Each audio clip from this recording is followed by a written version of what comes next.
यार कहाँ तो हमें बचपन से सिखाया गया था कि घर से बाहर थोड़ी तहजीब से रहते हैं, थोड़ा तौर तरीके दिखाते हैं, लेकिन आरसीबी को किसी ने नहीं सिखाया। आरसीबी के प्लेयर्स को ये तहजीब, ये तमीज, ये तौर तरीका किसी ने नहीं सिखाया, और इसी वजह से जितनी बार इस आईपीएल सीजन में वो घर से बाहर गए हैं, उतनी बार बदतमीजी कर गए हैं, उतनी बार ऑपोजिशन को हरा कर आए हैं। इस पर्टिकुलर सीजन में घर पर एक भी मैच नहीं जीते, लेकिन बाहर एक भी मैच नहीं हारे। अब जाहिर सी बात है भाई, थोड़ा तो आरसीबी का टच आना जरूरी है। सो घर पर अभी तक वो विनलेस चल रहे हैं, लेकिन घर से बाहर भाई चेपक गए। आप एमएस धोनी के गढ़ में पहुंचे, जहां 17 साल से नहीं जीते थे, आपने सीएसके को वहां हराया। आप रोहित के गढ़ में पहुंचे, वानखेड़े, आपने रोहित को हराया। आप ईडन गार्डन से शुरुआत करते हो, केकेआर को उनके घर पर हराते हो, और आज सिवाय मानसिंह स्टेडियम में आपने राजस्थान रॉयल्स को हरा करके अपनी वो जो विक्ट्री की स्ट्रीक है ना घर से बाहर वाली, उसको कंटिन्यू रखा। वो कहते हैं ना लोग कि यार घर पर दबदबा होता है, मतलब आप अपने घर पर रहते हो, अपनी गढ़ में रहते हो, वहां आपका दबदबा होता है। लेकिन विराट कोहली की आरसीबी, या यूं कहूं कि रजत पाटीदार, बिकॉज ये रजत पाटीदार का एरा है,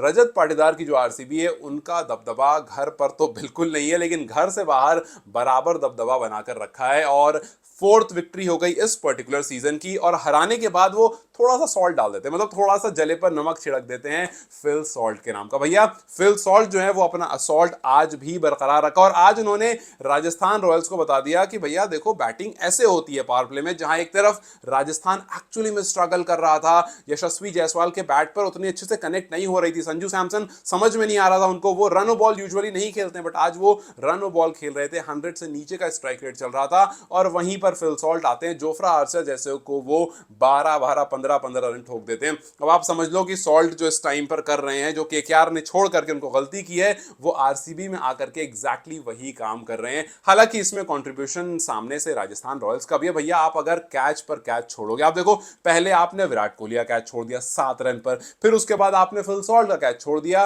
और खुद संदीप शर्मा ने खुद कैच छोड़ दिया फिल सॉल्ट का, और फिर उसके बाद आपके एक one of the good fielder Yashasvi Jaiswal ने एक बार फिर से उनका कैच छोड़ दिया। तो आप एक पावर प्ले में 3-3 कैच छोड़ोगे, एक मैच में आप 5-5, 6-6 कैचेस छोड़ोगे, तो जाहिर सी बात है मैच आपके हाथ में नहीं आएगा। विराट एक तरफ चिल होकर के एकदम 5 स्टार खाकर बैठे थे, वो कहते हैं ना कि ईट 5 स्टार एंड डू नथिंग, वो रिलैक्स होकर बैठे थे, क्योंकि उनके दिमाग में एक ही बात थी कि भाई संदीप से बचना है मुझे, फिल सॉल्ट जो असॉल्ट कर रहे हैं उसको बरकरार रखें। सो फिल सॉल्ट एक तरफ से मार रहे थे, दूसरी तरफ से विराट इत्मीनान से अपना धीरे धीरे उनको जितना अपनी तरफ से हो सकता था पार्टनर बन के खड़े थे, क्योंकि अब तक संदीप शर्मा ने विराट कोहली को 16 इनिंग में 7 बार आउट किया है। ये बहुत बड़ा नंबर है। अगर एक गेंदबाज और बल्लेबाज के बीच में कोई ऐसा कांटेक्ट है कि भैया आपने उसको 50%, ऑलमोस्ट 50% ऑफ टाइम आउट किया है, तो जाहिर सी बात है उसके दिमाग में चलो। आज सोचो अगर रियान पराग वो कैच ले लेते तो 8 बार हो जाता। अगर आप एक खिलाड़ी को 8 बार आउट करते हो 16-17 इनिंग में, तो ये बहुत बड़ा नंबर। और अगर वो बैट्समैन विराट कोहली जैसा है, तो जाहिर सी बात है। So Virat Kohli was eating 5 star and doing nothing, कि भैया मैं एक जगह खड़ा रहता हूं, सिंपल धीरे धीरे रन करता हूं। हालांकि कोशिश जरूर करी उन्होंने चढ़ने की, लेकिन जब चढ़ने की कोशिश करी, 1-2 बार ऐसा हुआ कि आउट होते होते बच गया। उसके बाद सॉल्ट ने एक तरफ से काम किया, दूसरी तरफ से विराट ने फिर बाद में शुरू किया, और बड़ी अच्छी सी हैप्पी सी एंडिंग करी। वहीं दूसरी तरफ पावर प्ले जब राजस्थान खेल रहा था, भाई पता नहीं क्या हो, मतलब वो तो एक्चुअली में स्ट्रगल कर रहे थे। ओनली एंड ओनली 45 रन वो जड़ पाए वहां पर, और वहीं से मामला कहीं ना कहीं स्लो हो गया था। हालांकि यशस्वी ने कोशिश की कि एक बड़ा टोटल रखने की कोशिश करें, लेकिन कुछ खास कर नहीं पाए, बहुत बड़ा नहीं, 173 बोर्ड पर लगा, और जिस तरह से यहां पर शुरुआत हुई पूरी तरह से उसको काबू में रख लिया। और जैसा मैंने कहा कि भैया सॉल्ट को केकेआर ने छोड़ा, ये केकेआर की गलती थी, लेकिन सॉल्ट इस बात का पूरा फायदा उठा रहे कि भैया आरसीबी के साथ खेलेंगे। और सबको पता है कि आरसीबी एक ऐसी फ्रेंचाइज है जो अपने प्लेयर को, अपने से मेरा मतलब है इंडियन प्लेयर को तो बैक करती ही करती है, लेकिन फॉरेन प्लेयर पर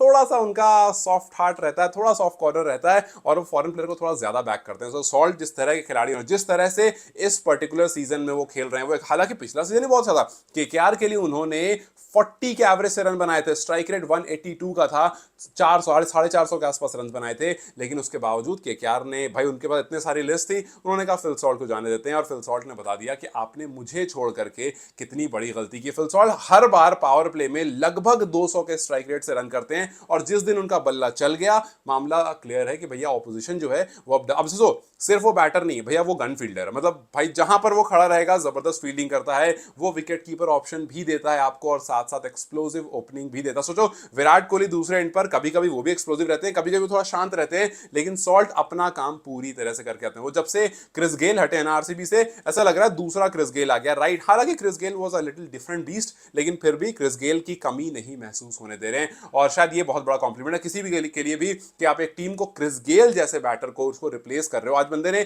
6 छक्के लगाए, 5 चौके, 33 बॉल में 65 रन, मतलब लगभग 200 के स्ट्राइक रेट से आज फिर रन्स मार कर गए हैं। एंड दैट्स द रीजन कि 175 चेस करना इतना आसान हो गया। अब तक आईपीएल में 6 इनिंग्स खेलिए 200 से ऊपर रन बना चुके हैं, एवरेज 34 का और स्ट्राइक रेट 185 का। वहीं दूसरी तरफ Virat Kohli we all know कि भाई वो रन मशीन है, और एक बार फिर से उन्होंने रन मशीन होना प्रूव कर दिया। अगर टी20 की आप बात करोगे, विराट कोहली के पास अब 100 मतलब 150 प्लस स्कोर हो गए हैं टी20s में। सबसे ज्यादा डेविड वार्नर के पास है 108, उसके बाद विराट कोहली, उसके बाद बाबर आजम, जिनके पास है 90 प्लस स्कोर इन टी20s। और अगर आप आईपीएल की बात करोगे तो विराट के पास भी 66 है और डेविड वार्नर के पास भी 66 है। भाई जिस बंदे ने 1000 से ज्यादा सिर्फ बाउंड्रीज मारी है, उसके बारे में क्या कहना। मतलब बहुत लोग जो सवाल उठाते थे कि यार विराट कोहली जो है वो टी20 के प्लेयर नहीं है, उनको ये स्टैट सुनना चाहिए कि भाई इस बंदे ने आईपीएल में 1000 से ज्यादा बाउंड्रीज लगाई। इस बंदे के पास 66 टाइम्स 50 प्लस स्कोर है आईपीएल में। इस बंदे के पास 100 टाइम्स 50 प्लस स्कोर है टी20s में। व्हेन आई से टी20s मतलब वो इंटरनेशनल भी आप काउंट कर रहे हो, आप यहां पर आईपीएल भी काउंट कर रहे हो। सो भाई ये काफी आपको बताने के लिए कि ये सिर्फ ओडीआई और टेस्ट का नहीं बल्कि ये ऑल फॉर्मेट का प्लेयर है। एंड दैट्स द रीजन के आरसीबी इनको 21 करोड़ देकर के रखती है। और इनका एक अलग ऑरा भी है भाई, आरसीबी के साथ जब से जुड़े हुए हैं तब से आरसीबी का ऑरा जो है वो बिल्कुल विराट कोहली से ही बना हुआ है। सो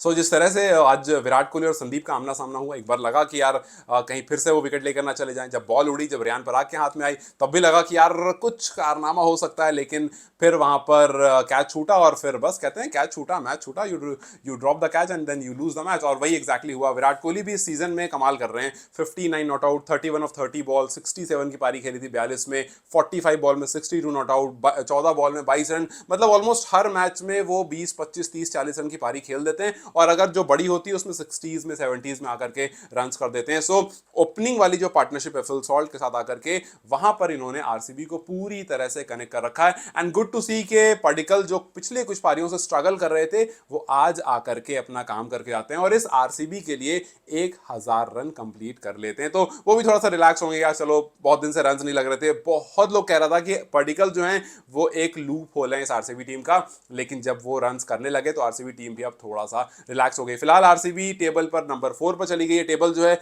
वो डीसी, जीटी, आरसीबी और एलएसजी की तरफ दिख रहा है, और इसमें डीसी एकलौती ऐसी टीम है जो अभी तक एक भी मैच नहीं हारी है। सो ये टॉप 4 है, लेकिन आज डीसी का मैच है मुंबई से।